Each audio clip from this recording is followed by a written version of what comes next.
Destruction is not the end, it is a doorway. Often in life, what we perceive as falling apart is not the conclusion of our journey, but a quiet invitation to look inward. The collapse of structures, routines, or identities can seem like chaos. But beneath that chaos lies the hidden rhythm of change, asking not for fear, but for attention. The breaking is not punishment, it is a calling. When something crumbles, it exposes the foundation beneath. This is the moment when the truth is revealed. What was weak becomes visible, what was unsustainable shows its cracks. Destruction strips away illusions and decorations. It gives us the chance to finally see clearly. And only in that raw clarity can something real begin to emerge. The world often teaches us to avoid breaking, to avoid loss, to fear endings. But anything built in fear is fragile. Strength does not come from holding everything together. Strength is what rises when everything falls apart, and yet you remain, breath steady, eyes open. Destruction simply removes the surface. It cannot touch the core unless you let it. To rebuild, first you must accept, not rush to fix, not escape, but sit with the rubble. Acknowledge what has been lost and honor it. Do not fight the silence that follows the fall. It is in this silence that the new structure begins to whisper its shape to you. Listening becomes more important than acting in haste. From acceptance comes insight. What served you? What weakened you? What have you outgrown? Destruction opens the space to ask these questions without noise. Rebuilding without understanding is simply repeating. Insight is the architect of meaningful change. It draws lines with intention, not fear. It chooses what to bring forward and what to release. Once you know what matters, you begin again, not from scratch, but from experience. Each time we rise, we do so with more knowledge. The dust of destruction may still be on your hands, but your grip is stronger now. You do not need to rebuild what was. You are free to build what should be. This is a privilege many overlook. There is no shame in the fall. The tree sheds its leaves to survive the winter. The seed splits open before it grows. Even the stars collapse before they shine brighter. Destruction belongs to the rhythm of life. When we resist it, we suffer. When we embrace it, we transform. The choice is internal, and it is always present. Your identity is not tied to what broke. It is revealed in how you choose to respond. And in this response lies the power of self-mastery. The one who can stay still while the storm rages, who does not rush to rebuild but waits for truth to settle. That one builds something no storm can touch. You do not start from scratch. You begin from a place shaped by every moment you've already endured. The pain, the joy, the silence, the failure, all of it has carved pathways within you.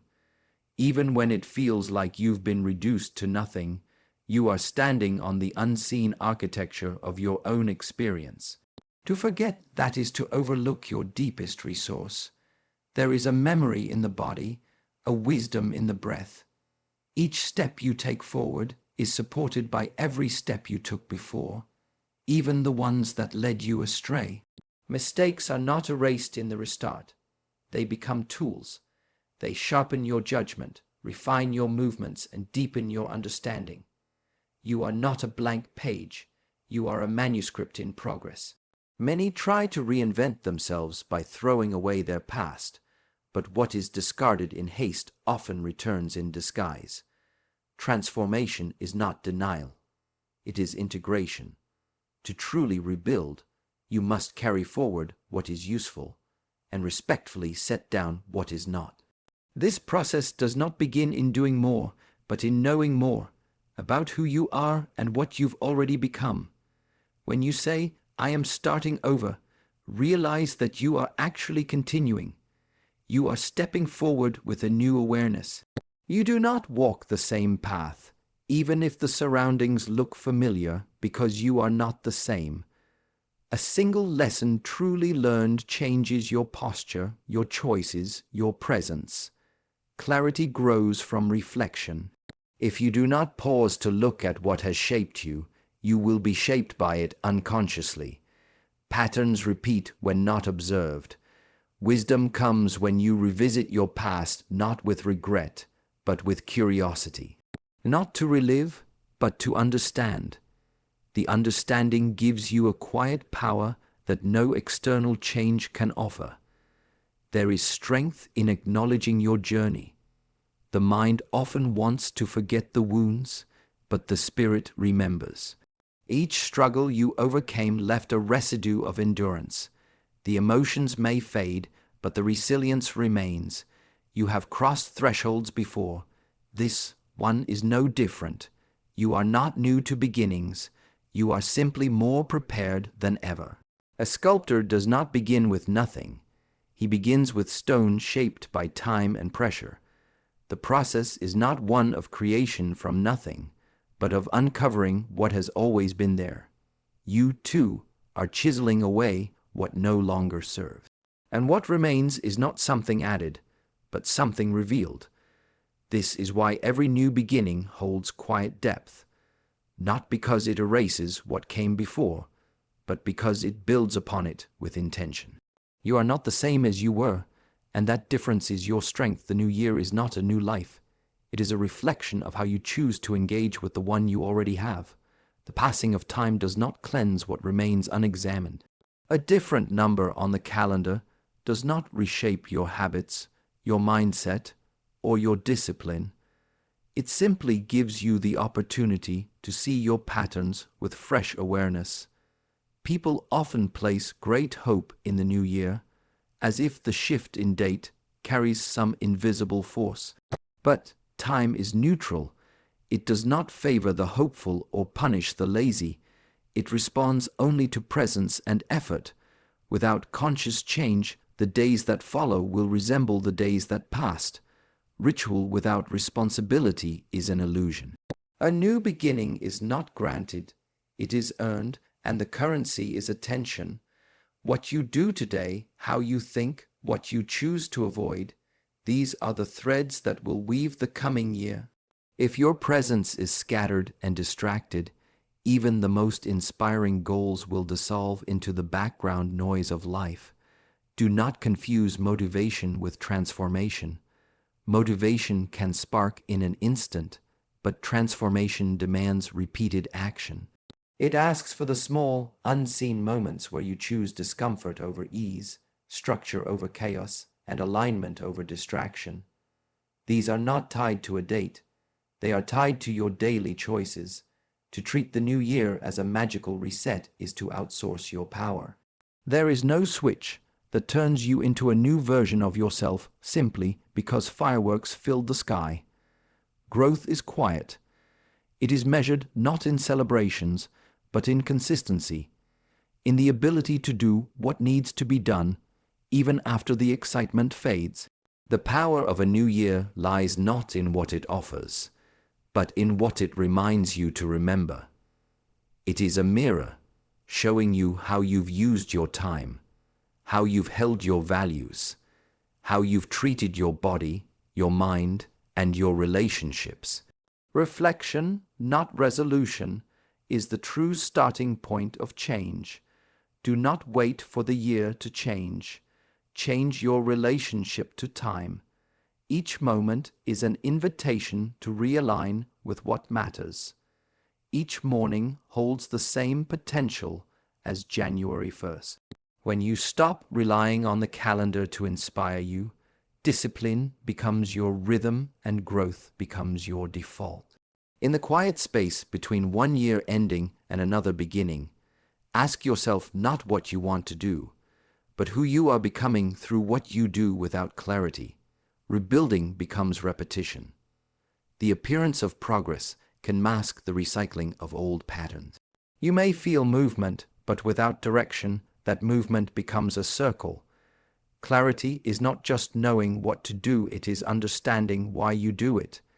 It is seeing through the illusion of change that is built on the same habits that caused the collapse. When something breaks, the impulse to fix it quickly can be strong, but speed without understanding only carries the past into the future. You rebuild the same structure with the same cracks, only to watch it fall again. Clarity requires stillness before action. It requires the courage to look directly at what caused the fall, not just the desire to stand again. To be clear is to be honest with yourself first. What did you avoid? Where were you not truthful? What did you compromise out of fear or convenience? Clarity demands that you name these truths, even when they are uncomfortable. It is a lens that sharpens only when you are willing to face the things you once blurred. Without clarity, you chase the shadow of transformation. You speak of change, but act from the same place of confusion. Goals become distractions when they are set from the surface mind. Action alone is not growth. It is the origin of action, the depth behind it, that determines whether it is progress or repetition. Clarity aligns thought, feeling, and behavior. It is a quiet thread that weaves coherence into your life. When you have clarity, your actions no longer contradict your values. You stop negotiating with your excuses. You stop decorating your doubts with noble intentions. There is a still, steady power in the person who acts from clarity. Rebuilding without clarity is like building a house in the fog. You lay bricks, you put up walls, but you have no vision of the structure you are creating. Every effort lacks foundation. Every improvement lacks integration. You may work hard, but you remain lost. Hard work does not equal wise work. To gain clarity, you must step back. Look at your life not from within its storm, but from the quiet ground of awareness. Ask what is real, what is useful, what is yours, and what you have inherited from others. Clarity does not always arrive in answers. It often appears in the right questions. There is no rebuilding without insight, only repetition with decoration.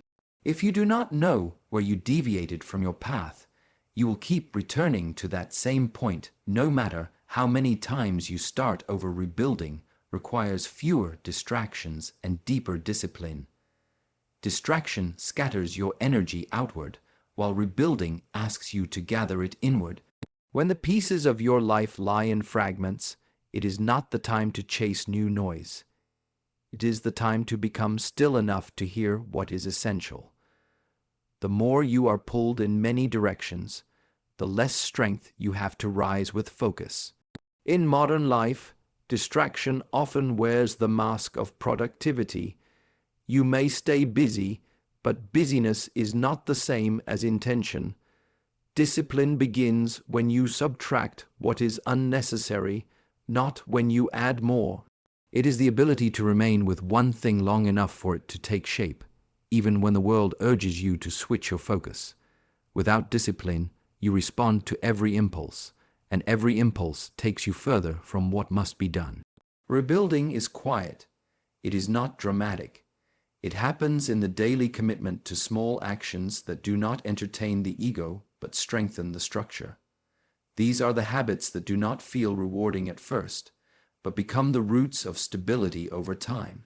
The fewer distractions you allow, the more energy becomes available to channel into what matters. Rebuilding is not about speed, it is about depth. Many start over with excitement, but fall away when the shine fades. Discipline does not depend on motivation. It moves without applause. It holds the line when nothing external supports you. Each moment of rebuilding presents a choice: to return to what is easy or to remain with what is right. Distractions often offer comfort, but comfort without awareness becomes a trap. Discipline breaks that trap, not by force but by repetition. It teaches you to trust effort over emotion, process over outcome. You cannot rebuild a clear life on a cluttered mind. The mind must be trained to return again and again to what matters most. This training is not a punishment. It is a path to freedom. When your attention is under your control, your life is no longer dictated by the chaos around you. Discipline is the quiet protector of your energy. It decides what you say yes to and what you release without guilt. Every small refusal of distraction is an affirmation of your path. Rebuilding begins to take form when your actions become deliberate, when your time becomes sacred, and when your energy is no longer wasted. True rebuilding is not fueled by how much you can do, but by how little you are willing to abandon what you said you would do. Discipline keeps the promise to the future version of yourself that you are shaping with every decision made in silence and without witness. When you rebuild, you do not restore the past, you refine the present. The impulse to recreate what once was is strong, especially when the past holds comfort or familiarity. But rebuilding is not about revival, it is about renewal. The materials may be similar, but the structure must reflect who you are now, not who you were before everything fell apart. The past is a reference, not a blueprint. It carries lessons, not instructions.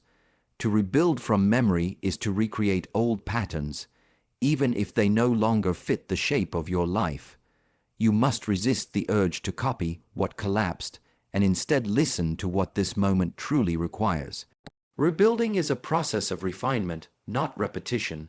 The present is alive in a way the past can never be. It speaks through your current clarity, your current boundaries, your current needs. Refinement means to remove what is no longer useful and strengthen what aligns with your deeper values. It requires the courage to say, "I've changed," and let that truth shape your next foundation. Many return to old identities when rebuilding, mistaking familiarity for stability. But growth makes old forms too small. What once served you may now restrict you. Refining the present asks that you honor your evolution by not shrinking back into roles, habits, or environments that no longer reflect your understanding. This process demands presence. You cannot refine something you are not connected to. To rebuild wisely, you must become sensitive to the energy around you, the weight of your decisions, the subtle voice of intuition. This sensitivity allows you to make choices not from fear, but from awareness. It turns rebuilding into a conscious act, not a reactive one. Refinement is precise.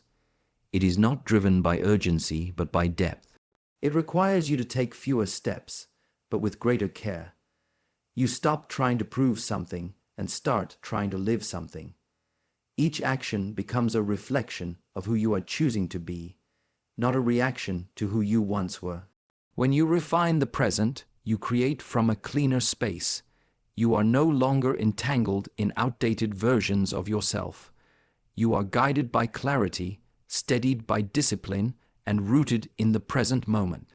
This is the ground from which lasting change emerges, not the emotional echoes of the past, but the still strength of now. Rebuilding in this way does not look dramatic. It looks like presence, like simplicity, like a quiet commitment to depth over noise, alignment over appearance, and the path of inner order over the illusion of outer control.